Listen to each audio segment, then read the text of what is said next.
In this video, you'll learn a key ingredient to connect with people through laughter. And later on, I will share 2 strategies for how to make more humor connections with others. And for each of those strategies, I'll share 2 ideas for how to use them. So if you'd like to share more of this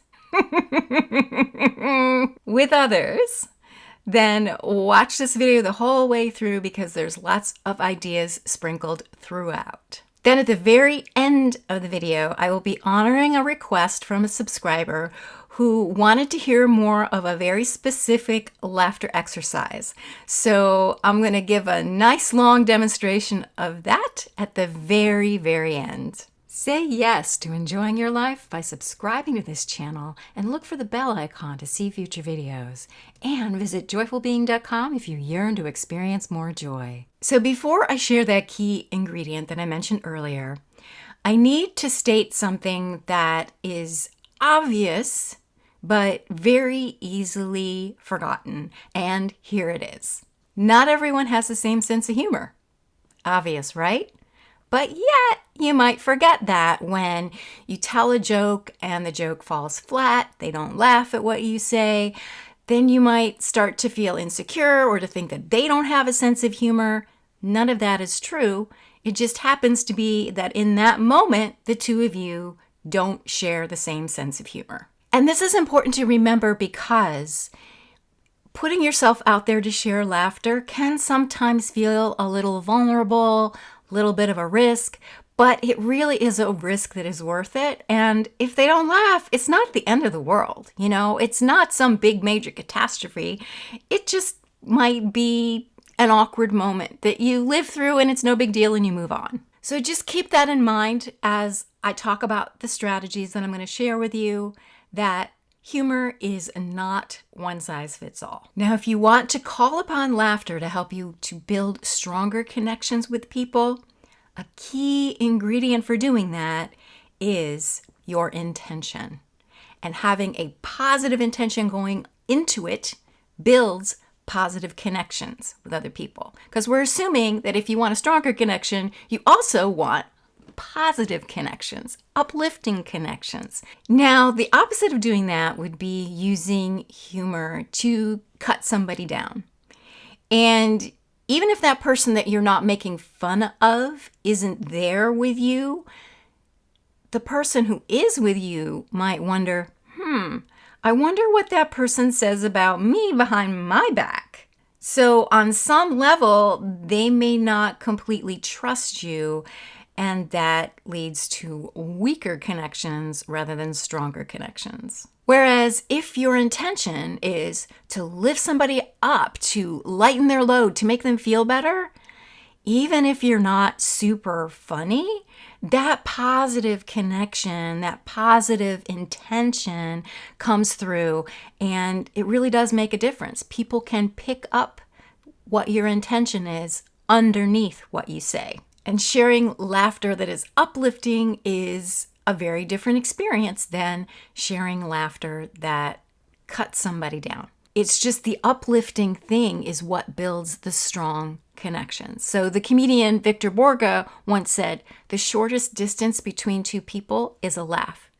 And you feel that when you share laughter that lifts you both up. It just feels amazing and a bond is formed and you're more likely to like that person and interact in a positive way with them. It's also wonderful if you have an intention to help somebody who's feeling down. They may or may not feel like laughing, but even if you smile at them, if your intention is to make things a little bit easier for them, whether it's through laughter or smiling or caring or listening, however you do it, that positive intention comes through and that also builds stronger connections.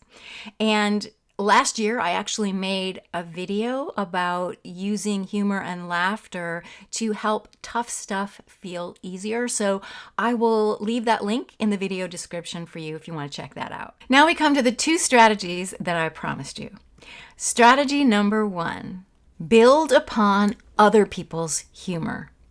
And there are 2 different ideas I'm going to give you for how you might go about doing that. So the first one is to really, really listen to what other people are saying and put your attention on them more than on being in your head thinking about trying to come up with something funny to say. So if you are really focused on them and on the conversation you're having, opportunities to share humor will come up if you are open and receptive and paying attention. The second idea also involves listening, but it's really about paying attention to the conversation, especially if it's a group of people, or can work with one-on-one with people as well, and just noticing if there is a moment where laughter is shared, and just kind of storing that moment in your mind, and then look for a way to bring that up again, bring that moment or that subject matter up again later on in the conversation. So in the comedy world, the name for this is callbacks, using a callback. So you're referring back to something that was said that was funny earlier. And if you watch stand-up comedians do their routines, they will use callbacks. They'll refer to something they said earlier in their routine that the people laughed at, and just referring to it can bring up a laugh, even if the second thing that you say that's the callback isn't as funny as the first one. People remember that first moment of laughter, and so more laughter gets shared. Strategy number 2, be a humor detective. So, a couple of ideas for how to do this. Number 1 is notice the different types of humor that the people around you have. Like I said at the very beginning of the video, humor is not one size fits all. So just notice what makes the other people around you laugh. And that's kind of fuel for finding ways to make them laugh in the future. So if you know that a friend likes a particular situation comedy, like let's say they like The Office and you know the show The Office, and you can make references of funny lines or situations from The Office to kind of share that humor together.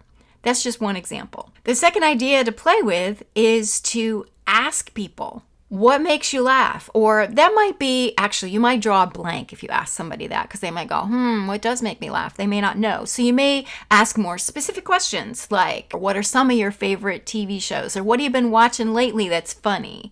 Or what are your favorite comedians? Who makes you laugh? You know, questions about laughter and humor, they can lead to sharing laughter and humor. And you also can get ideas for yourself of funny things to watch so that you bring more laughter into your life. And I'd love to hear in the comments if you'd like to share any of the things that make you laugh, or people or comedians or TV shows, like what really makes you laugh out loud. I'd love to hear it in the comments. Maybe we can give each other some ideas. So before we wrap up, there's a video that I published a few months back on the power and the usefulness of the silent laugh, how you can let go of stress in an instant using it in all sorts of different circumstances. And in addition to that video that I made about it, I also made one many years ago when I first started doing a YouTube channel. My hair looked terrible. The sound condition was terrible in the video, but it's still a very good video. So I will leave both of those links in the video description for you. Now, I'm mentioning those videos because I recently got a request from a subscriber for a longer version of the silent laugh, to do a demonstration in a video of it that's a bit longer. And specifically, he wanted to hear the version where I let a little bit more air out, because there's 2 different versions of the silent laugh. One is completely silent like this, and one lets more air out. I'm going to do that one in just a moment for you. So if you want to, you can laugh along with me. You can take a couple deep breaths and just relax your shoulders, relax your body, shake any tension out, and then you can do it along with me. Now, having said that, This particular laughter exercise works the abdominal muscles pretty hard. So if you have any type of abdominal injury, I don't recommend doing this with me. Please don't. But if your abs are okay and you're like a little bit of an ab workout, then you can laugh along with me. Or you can just laugh out loud at me. That's okay too. In just a second, I'm going to bring my microphone down close to my mouth so that you can really get the full effect of the silent laugh. Here we go.